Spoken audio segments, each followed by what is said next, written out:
que vous allez bien.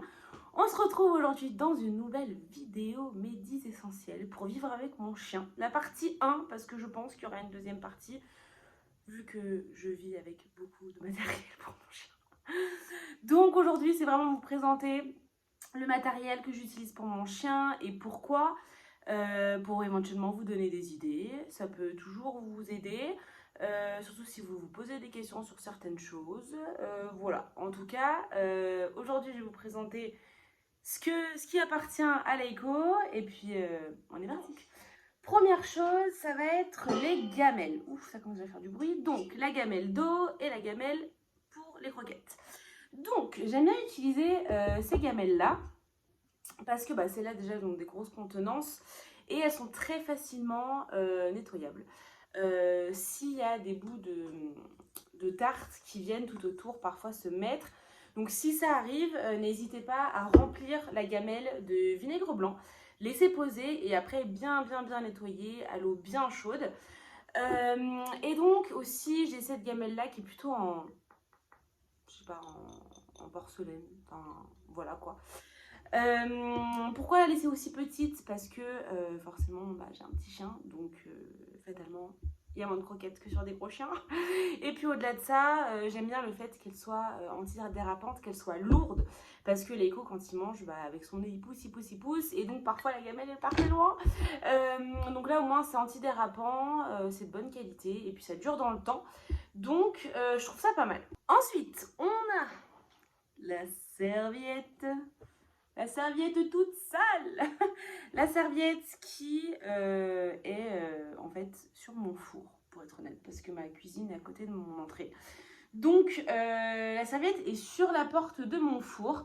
Et en fait cette serviette elle permet de nettoyer ses pattes quand il rentre, surtout l'hiver. Là il faudrait que je la lave parce que maintenant les pattes elles sont plus trop sales en rentrant de balade. Mais voilà, pour donner un coup à l'entrée, c'est toujours très pratique.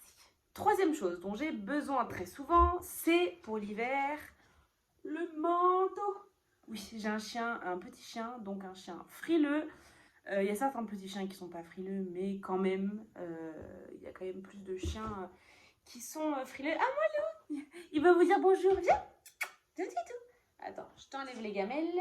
Viens dire bonjour à la caméra. Viens, mon loulou. Oh, petit cœur. Ouf. Tu dis bonjour? Oui, tu dis bonjour. Bon, je vais peut-être continuer du coup avec mon chien sur les genoux. Ah, non, il s'en va, d'accord.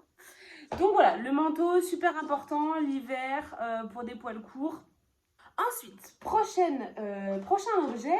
Donc vous allez me dire, mais c'est bizarre d'avoir quand même cet objet tout le temps indispo. Pour moi, c'est la vie. C'est le thermomètre. Le thermomètre qui m'a sauvée de beaucoup d'étapes dans la vie de mon chien. En fait, dès que votre chien change de comportement en termes général, c'est mieux de prendre la température pour voir si réellement il y a un problème avec votre chien. Donc en gros, moi j'ai un peu une façon de voir les choses, dans du sens où quand mon chien va pas bien, je prends systématiquement la température. S'il y a de la température, je vais directement chez le vétérinaire.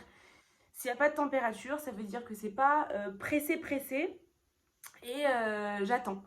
Et si forcément ça se dégrade, même s'il n'y a pas de température, je finis par emmener mon chien chez le vétérinaire, mais au moins on sait si c'est une urgence ou pas. Donc voilà ce que j'aime faire quand Leiko change de comportement. Mais ça c'est vraiment un must-have dans votre trousse de premier secours pour votre chien. Super important d'avoir ça. Numéro 5. Numéro 5, ça va être des jeux de dépense mentale. Donc là, je n'ai sorti qu'un seul. J'en ai plein en soi. Il y a des tapis de fouille, des tapis de lèche. Enfin voilà, il y a plein de choses différentes. Moi, j'aime bien le faire jouer avec ça. Je ne sais pas de quelle marque c'est. Ah oui, c'est vrai. C'est Annie One que j'ai acheté chez Maxiso. Voilà. Donc ça, c'est très pratique. Vous mettez des petits bouts de... Moi, je mets des knackis à l'intérieur. Des petits bouts de knackis. Et donc, hop, votre chien, il a juste besoin de bouger. Je mets du knacky dans tous les trous, en fait. Et votre chien a besoin de faire soit avec le nez, soit avec ses pattes, de bouger, tout ça, pour avoir tout ce qu'il faut. Et j'ai un chien très attentif, parce que dès que je touche à ça, y a des knackis qui finissent dedans. Donc, forcément, il a été conditionné à ça. Ensuite, numéro 6.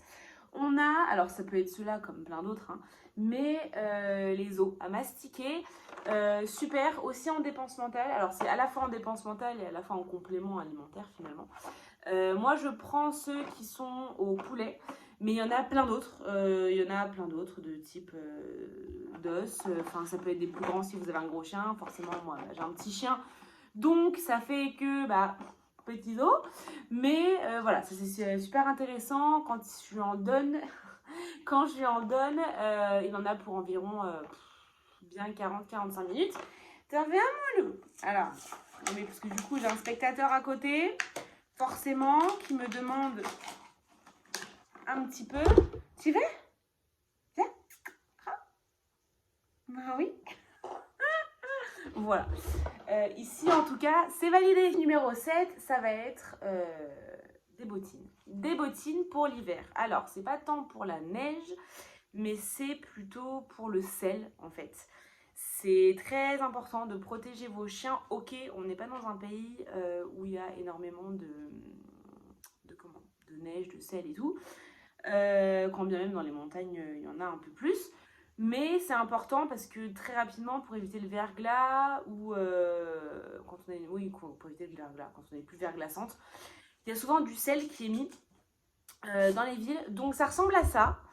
Hop, ça ressemble à ça. Donc on peut ajuster en fonction du froid qu'il y a dehors.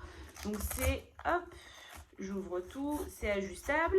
Donc on met la pâte dedans, pouf, et puis ensuite on resserre bien grâce au petit anneau là. Tac, on resserre bien autour de la pâte. Donc bien sûr il faut habituer les chiens à marcher avec. Mais sinon voilà, c'est super pratique. Donc ceux-là je les avais achetés à Montréal directement sur place quand j'étais partie en vacances. Mais vous pouvez en trouver un petit peu partout, que ce soit sur Amazon ou si vous n'êtes pas pro Amazon. Il n'y en a pas forcément chez les Maxiso, Animalis et tout. En tout cas, j'en ai pas vu, moi, personnellement. Mais je suis sûre que dans plein de petits magasins pour chiens, vous pouvez en trouver. Numéro 8, donc, ça va être mes différentes laisses que j'utilise. Alors, moi, je ne suis pas forcément pro laisse en couleur, pour plein de raisons au niveau de l'éducation. C'est pas ce qu'il y a de mieux et surtout pas pour les gros chiens. Bon, ok, j'ai pas un gros chien, mais je veux dire en termes général, c'est pas l'idéal parce que souvent ça apprend au chien à tirer. Donc, c'est pas ce que je préfère. Donc, moi j'utilise des laisses comme ceci. Alors, celle-là, c'est pas la meilleure, même si elle est cool parce qu'elle est longue, elle est super longue. Donc, c'est pratique quand je veux pas lâcher mon chien parce que je sais pas. Pas envie. On est en ville ou parce qu'il fait chaud et je veux pas qu'il court trop parce qu'il fait trop chaud. Enfin bon, bref, vous avez compris. Donc c'est une laisse qui est quand même vachement longue, mais c'est une laisse plate. Donc avec des chiens puissants, c'est pas forcément idéal, ça fait très vite mal aux mains en fait. Mais bon, sur un petit chien qui tire pas, moi j'ai pas de problème à ce niveau-là. Ou sinon, ça c'est des laisses que j'utilise en éducation, enfin en cours quoi. Mais que j'utilise aussi avec mon chien, c'est cette laisse-là. C'est des laisses rondes qui sont un peu... comment extensible, enfin pas extensible mais enfin souple quoi en gros, c'est pas de la matière toute rigide, c'est vraiment voilà, et donc ça fait pas mal aux mains et ça c'est super. En plus il y a un petit anneau ici pour mettre les sacs à caca forcément hein. Mais voilà, ça c'est les laisses que j'aime bien utiliser quand je promène l'éco, quand j'utilise une laisse parce que c'est vrai qu'en général il est pas mal en liberté. Sinon il y a les longes qu'on peut utiliser. Alors moi j'utilise pas forcément de longe avec l'éco parce que en général la raison pour laquelle on utilise une longe c'est quand on est dans l'apprentissage du rappel. Enfin il y a plein d'autres raisons pour utiliser une longe, mais en tout cas c'est souvent ça. Moi j'ai pas de problème de rappel avec l'éco, donc forcément il n'est pas vraiment en longe. Si je veux lui laisser de l'espace à ce moment là je le mets tout de suite en liberté quoi. Numéro 9. Alors, numéro 9, on va parler de collier et de harnais. Donc, moi j'utilise les deux, quand bien même son harnais il commence à être un peu petit, donc il faudrait que je le change. Mais pour l'instant je m'en sors très bien avec le collier. Donc le collier que j'utilise, alors en soi j'en ai deux, mais il y a celui-là que j'aime bien, qui est super souple, qui se ferme comme ça. Toc, il est trop pratique. Voilà, tout simplement, il est mou. Donc ça c'est cool, j'en ai un aussi en cuir qui est aussi mou, donc ça c'est cool aussi. Je suis pas super fan de tout ce qui est en acier. Bon déjà je suis pas du tout fan de tout ce qui est étrangleur etc. Mais donc moi j'utilise pas du tout ça. Et même dans les cours que je fais j'utilise pas du tout ça. Donc voilà, ça j'aime bien. Et sinon, de base, ce que j'utilise pour les plus grandes balades, c'est un harnais qui est fait comme ça. Donc en gros, on passe la tête là et fiouk, par tout. Je sais pas si, si vous avez compris, mais bon, bref, voilà. Avec la petite médaille. Donc en fait, j'ai mis la médaille plutôt sur le harnais parce que bah, j'utilise plus le harnais pour les longues balades et j'ai plus de probabilité qu'il arrive quelque chose quand bien même je croise les doigts, je touche du bois, qui ne se passe rien. Mais bon, bref, voilà, même s'il est pucé, forcément, je préfère avoir mon numéro de téléphone sur le harnais lors des longues balades, surtout si on ne connaît pas, ni lui ni moi, et avec mon sens de l'orientation, il est possible que je me perde.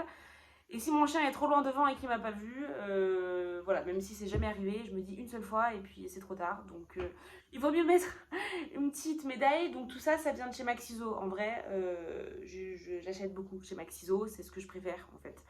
C'est le magasin que je préfère pour acheter le matériel de mon chien. Et donc numéro 10, ça va être du matériel que j'ai dans la voiture, donc forcément il est dans la voiture. Donc je vous mettrai des petites images là. Donc c'est à la fois une bâche pour mettre sur la plage arrière, pour protéger les sièges hein, forcément, parce que quand ceux qui ont un chien savent ce que c'est, et aussi une ceinture de sécurité qui est super importante donc pour protéger votre chien si vous partez en voiture avec lui, parce que si vous avez un accident, pour éviter qu'il vole dans l'habitacle de la voiture. Donc voilà, j'utilise une ceinture qui s'accroche au collier et au truc pour mettre au clip de la ceinture quoi. Donc n'attachez jamais la ceinture autour du collier comme ça. Super important, ça c'est juste de la sécurité. Attachez-le vraiment aux boucles. Pourquoi? Parce que si votre chien, imaginons c'est la ceinture de sécurité, si votre chien tourne, parce qu'il veut se mettre en bonne place, s'il tourne, et ben ça va complètement lui écraser le cou. Donc mettez ça, accrochez ça dans les petites boucles comme ça. On voit bien.